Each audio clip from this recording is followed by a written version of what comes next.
Coming up on State of Events, Oakland union workers are on strike with thousands taking it to the streets to speak out against unfair work conditions. And major price changes might be coming to parking meters in San Francisco. We have the details on how it affects you. State of Events starts now.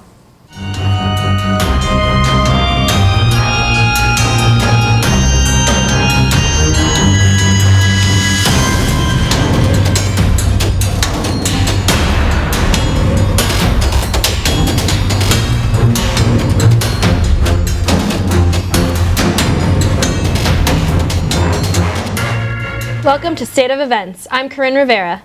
And I'm Gabby Gebhardt. More than 3,000 Oakland City employees are going on strike today to protest what they allege are the city's unfair labor practices. In a statement on Friday night, the city said that due to the significant staff shortages, the strike will force them to close nearly every city facility.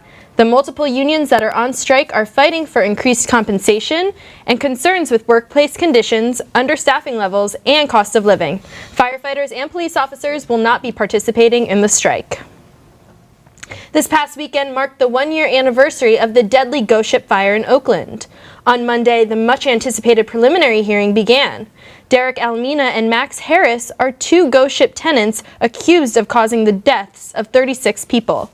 Over the next 5 days, several witnesses are expected to testify about police and fire investigations, the conditions of the warehouse, and what led to the deadly blaze. And if you often drive in the Bay Area, you know how difficult it is to find parking. But now it might get worse. Verani Kunzervong charges through the headache and stress of surged meter parking. Parking in San Francisco may get more costly for residents. I don't want it at all. The Municipal Transportation Agency proposed a new bill to upcharge meter parking during busy hours. The pending proposal affects all meters in the city, but mainly near bustle areas like AT&T Park. Price rates can go as low as 50 cents to as high as $8 an hour. Other hotspots affected include downtown, the Mission, and Fisherman's Wharf. MTA officials said it's efficient because it encourages residents to use alternative modes of transportation, like biking or Muni. Reactions to the proposition are mixed. It's a big help. I don't really think that making it more expensive is going to benefit drivers. It'll probably benefit the city, but yeah, I'll probably take public transportation. The MTA Board of Directors will finalize the plan by tonight. For now, pay up or start thinking of other ways to get around. In San Francisco, I'm Verani Kunzervong for State of Events. Thanks for that, Verani. And early Saturday morning, a toll taker was killed when a truck plowed into a line of cars at the San Francisco-Oakland Bay Bridge toll plaza. The Caltrans employee was identified as CC Hahn. 10 minutes after Hahn began her shift at booth number 14, a truck sped through her booth. The driver was identified as Daniel Burke, who was injured and ejected from his truck. He was charged with vehicular manslaughter and driving under the influence. Hahn leaves behind a 10-year-old daughter and a loving husband and family. God bless them all. A fast-moving, wind-fueled wildfire swept through Ventura, California this morning. It burned approximately 45,000 acres and forced 27,000 people to evacuate. The fire is 0% contained. Estimates on casualties are still coming in. And from southern to northern California, the aftermath of the North Bay wildfires continues. More and more people are putting their vacant lots up for sale. A grim reminder of the devastating fires that killed 44 people and destroyed nearly 9,000 structures. Many people that are now without homes can't afford to rebuild and are forced to sell their lots for a third of the money they would have gotten if their house still stood. When we come back, we'll take a look at the Supreme Court's latest ruling on the president's travel ban. And the president's tweets about Michael Flynn raised questions this week about what Trump actually knew before firing Flynn. More details are ahead.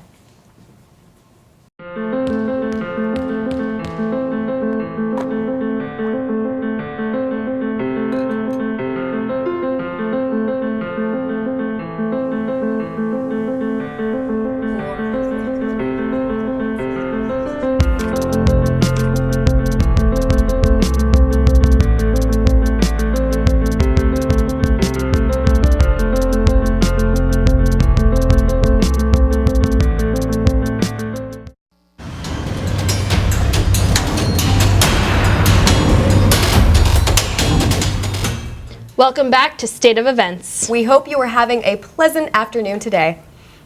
The Supreme Court ruled on Monday that President Trump's third travel ban proclamation can go into effect while lower courts review its merits.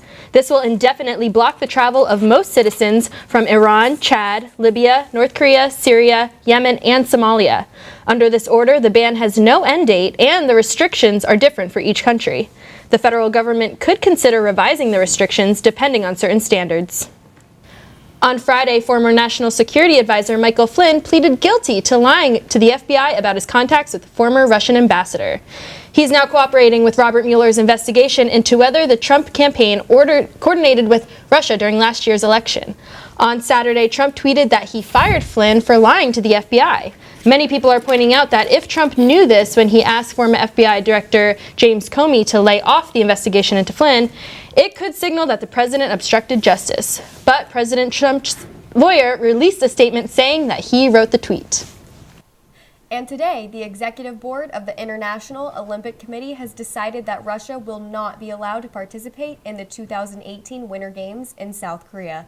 An investigation exposed that the Russian government has helped hide the use of performance-enhancing drugs of about 1,000 Russian athletes from the years 2011 to 2014. 25 Russian Olympians have been suspended from the Games for life, and 11 medals have been revoked. You can follow this story as it develops on our Twitter at State of Events San Francisco. And later in the show, we'll tell you more details on the World Cup hosted by Russia as the groups are revealed. And if you have not gotten the flu shot yet, doctors say it is not too late. They're expecting this year's flu season to be worse than last year. The Center for Disease Control recommends it after an increase of reported flu cases over the last couple of months. A more serious strain of the flu is being found in patients across the nation. Mostly the strains found are influenza A and influenza B, so be sure to get those flu shots now. On Monday, the Walt Disney Family Museum offered free admission. The museum showcases the inspiring story and achievements of Walt, the man who transformed the film industry. There was also a special lighting of the three-dimensional model of the Disney family home. If you wish to visit this nonprofit organization, it's located in the beautiful Presidio of San Francisco. Walt Disney's birthday actually falls today on December 5th, but the museum is closed on Tuesdays and they want to honor their normal hours of operation. And from Japan to San Francisco, sky gazers rejoice. A supermoon was in full effect all weekend long, leading into Monday evening. A supermoon occurs when a full moon coincides with the moon's closest approach to Earth in its orbit. So stay tuned. 2 more supermoons are to come in January of 2018. Prepare to be entertained. Tyler McKinney is in the studio with our weekly entertainment news roundup. Tyler? Thanks, Corinne. A lot has been going on in the entertainment world lately, per usual. The holidays and finals are approaching, so you may be behind on the gossip, but don't worry, I got you covered. The 2017 Victoria's Secret fashion show took place in Shanghai. It was all fun smiles and push-up bras. It's what we didn't see that got the internet buzzing. Now, if you've heard Bodak Yellow by Cardi B, you know that some of the words used are controversial. A video was released of the models rapping the song lyrics backstage. Twitter users were pissed because a certain word was used. Take a look at the video. Were they in the wrong?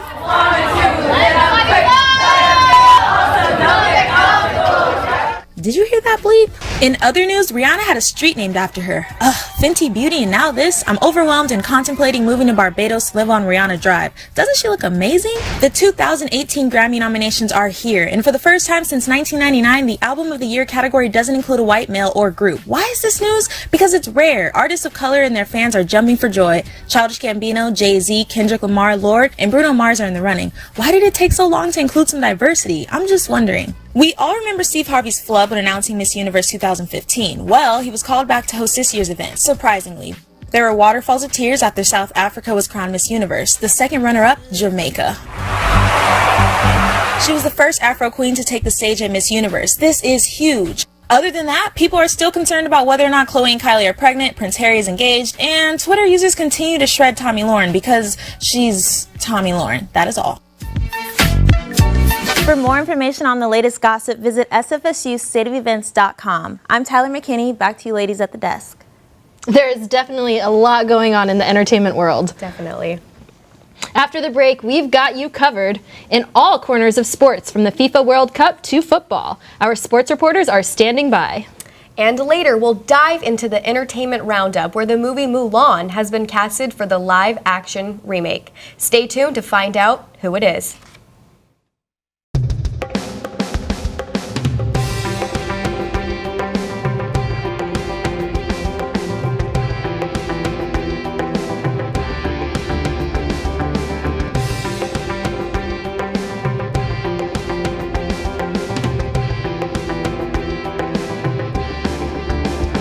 Personal growth, professional exposure. Child Family Health International. Let the world change you. For more info, visit cfhi.org.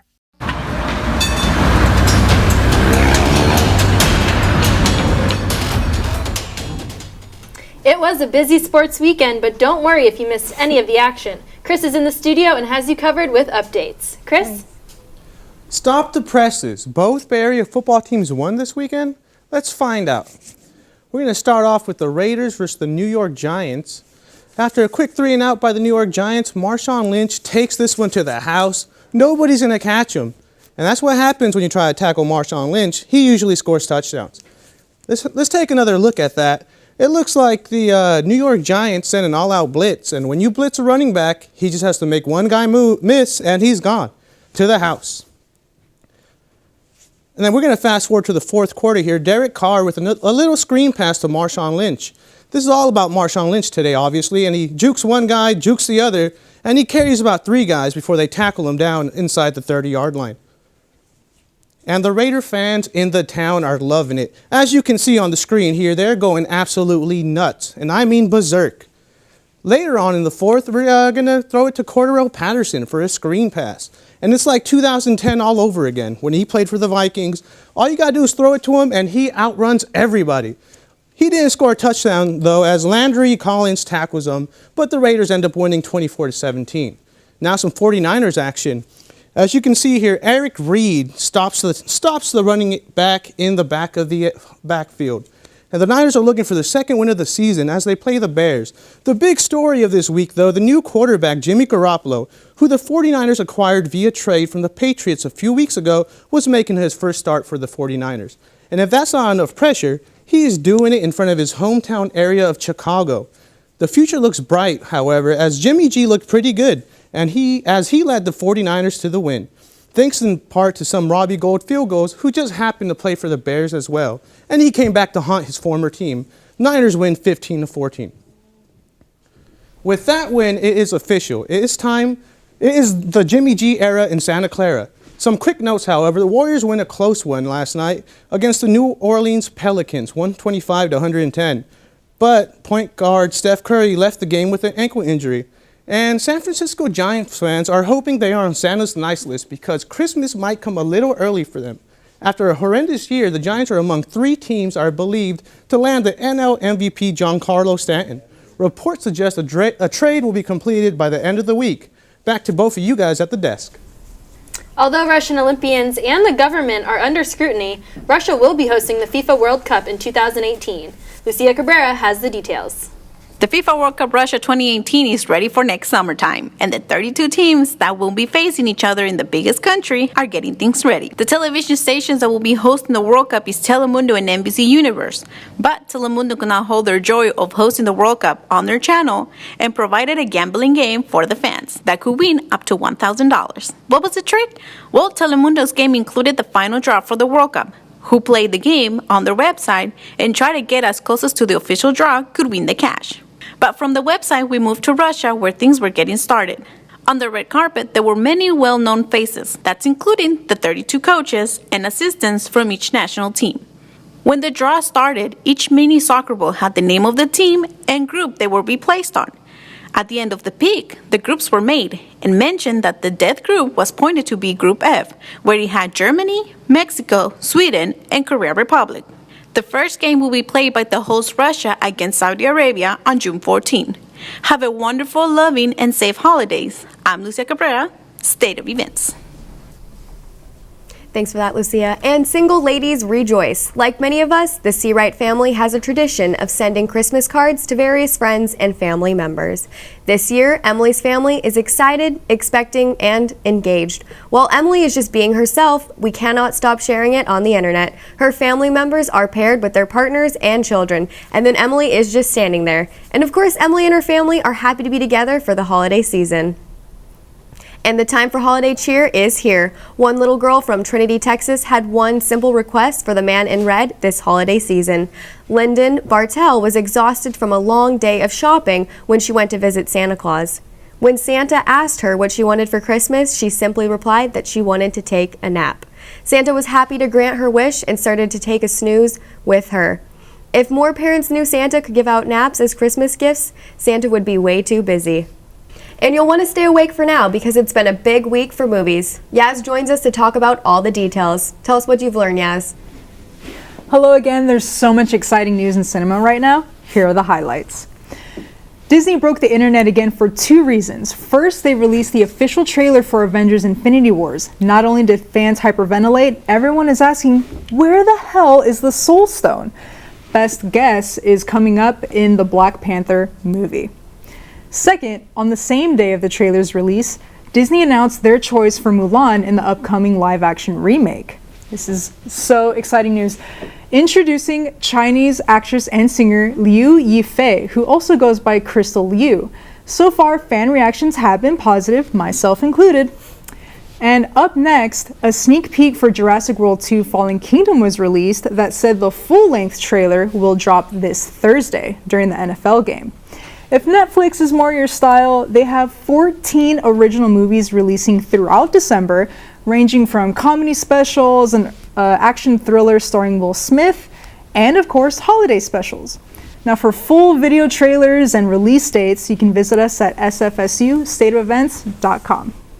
Wow, there's so much exciting stuff happening. What's going on in San Francisco in the way of shows? There's A Christmas Carol, the play, and there's also, of course, the Nutcracker. The San Francisco Ballet is doing Classics. the Nutcracker. But, you know, if you're over 21, there's a few pub crawls going on. There's the SantaCon. Going on. And there's also the ugly Christmas sweater pub crawl as well. Fun. Are you going to SantaCon? I am. Go with my mom. Well, that's it for State of Events. We hope you enjoyed the show as much as we all have. It's been so much fun producing the show this semester, but it's coming to a close. And we just wanted to give a big shout out to those graduating in January. Best of luck with finals and happy holidays.